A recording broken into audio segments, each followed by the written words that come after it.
So Mark here from Rock and Low this evening. I am joined by Jake Oni. I had a choice back then to get out, yeah, but now I gotta just go ahead and tear away from all my problems.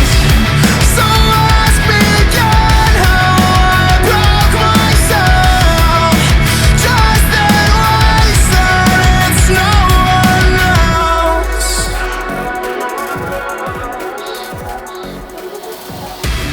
Could you turn? Jake is the frontman and force behind Canadian progressive metal band Oni. The guys have been ripping it up since 2016's Longshore debut LP, and in more recent weeks have just released a new EP called Genesis. Jake is here this evening to kindly tell us about the plans for world domination in 2025. So Jake, first and foremost, thank you very much for joining me this evening. How are you keeping? I'm keeping good. Thanks for having me. Absolute pleasure. Absolute pleasure. So listen, there will be people on this side of the pond, especially who maybe aren't as familiar with your project. Give us a little bit of the history as to why you started and what the sort of objective was. Just to make music, and it's something that I've always wanted to do. It's a big part of who I am, the songs I make, and I make music for me first, and then if people like it, that's just a bonus, you know? Absolutely, absolutely. And they seem to have liked it anyway. Yeah, I'm very fortunate. And so tell me, the music itself and the likes of your latest EP, congratulations, by the way, on the new EP. It's quite striking EP. It's quite often a snapshot in time of where a band is and sort of sonically. So how would you say the new EP sort of sits against your previous recordings and where you are at the moment? I think it just is an evolution of the Silver Line in a lot of ways. And it's that modern sort of production-based core that people call baddie core, I guess. But it's like a Spiritbox, Bad Omens, Sleep Token, that type of sound, but doing vocals. Yeah. Josh from Spiritbox wrote the EP musically, and I collaborated with him on songs, and I wrote the lyrics and the vocals for the songs and what have you.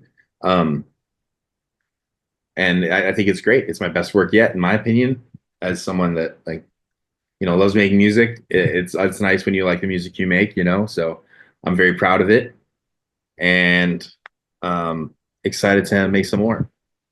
And out of curiosity then, are you influenced by what you're listening to sort of currently? Is that where the flavor of the EP came from, or was it more just a evolution, as you say, in the sound? I think once I met Josh, I started doing that more modern sound, but my influences are very early 2000s, vocally at least. As an artist, I'm influenced by a lot of Breaking Benjamin, Linkin Park, 3 Days Grace, that's that sort of thing.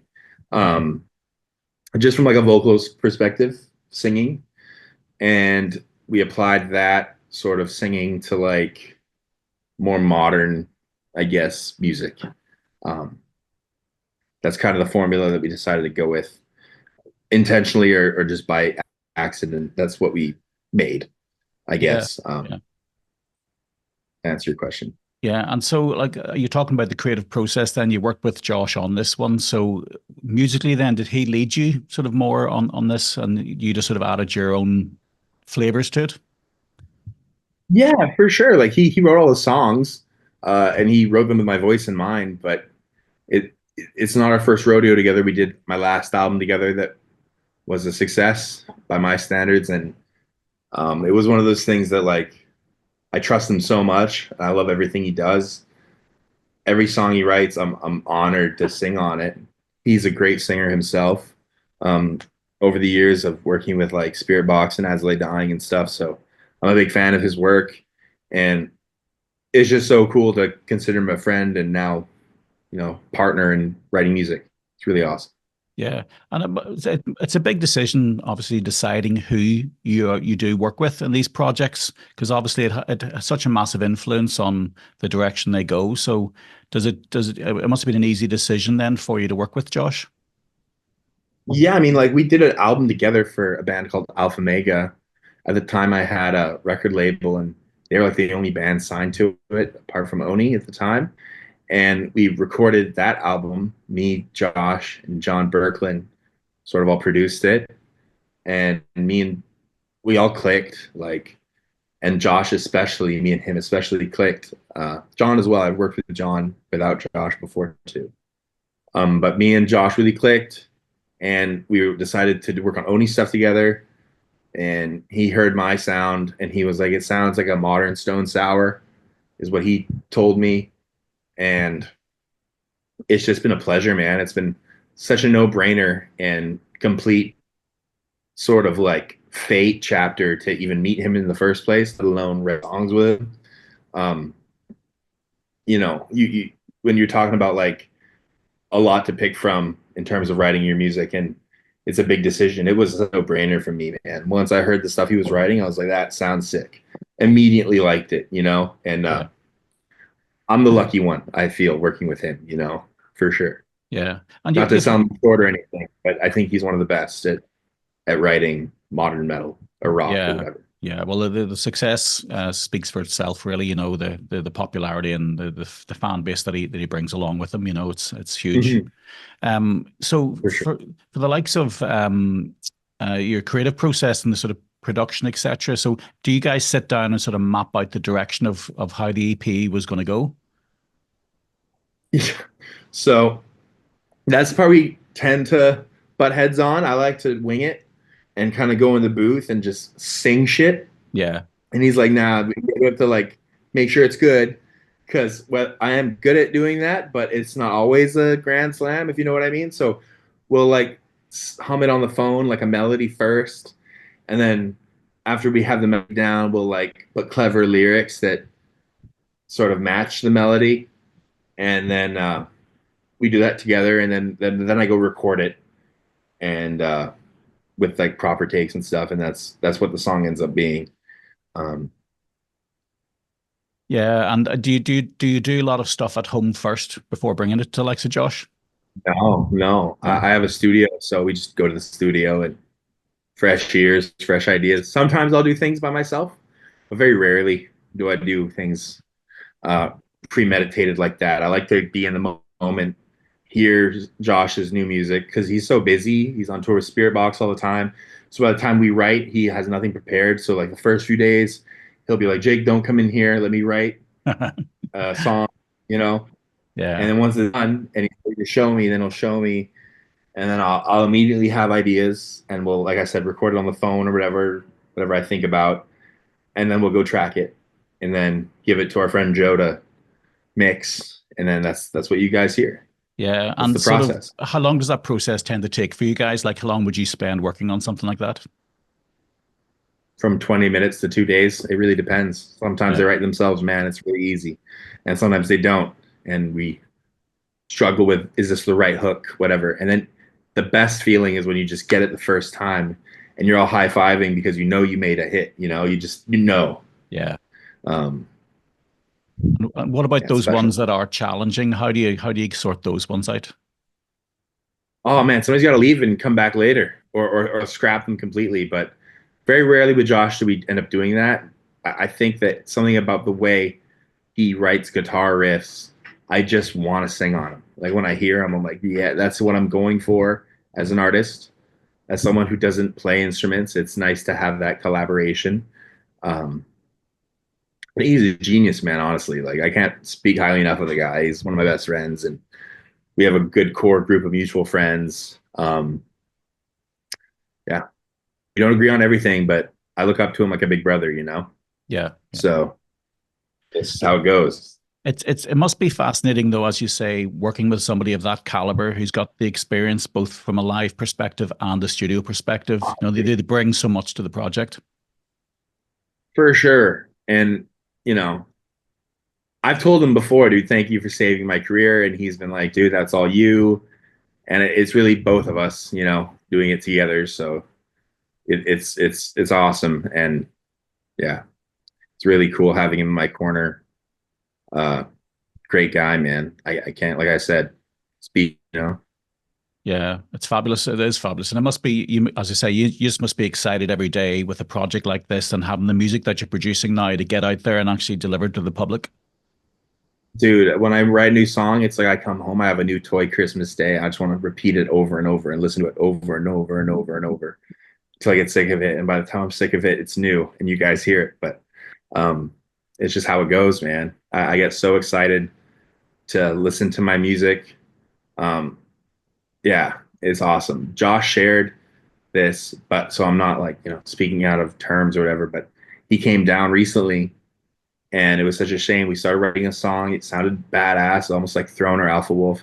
And he had to leave abruptly because of his house in California burnt to the ground. Oh yeah. So it's horrible that he's going through that, man.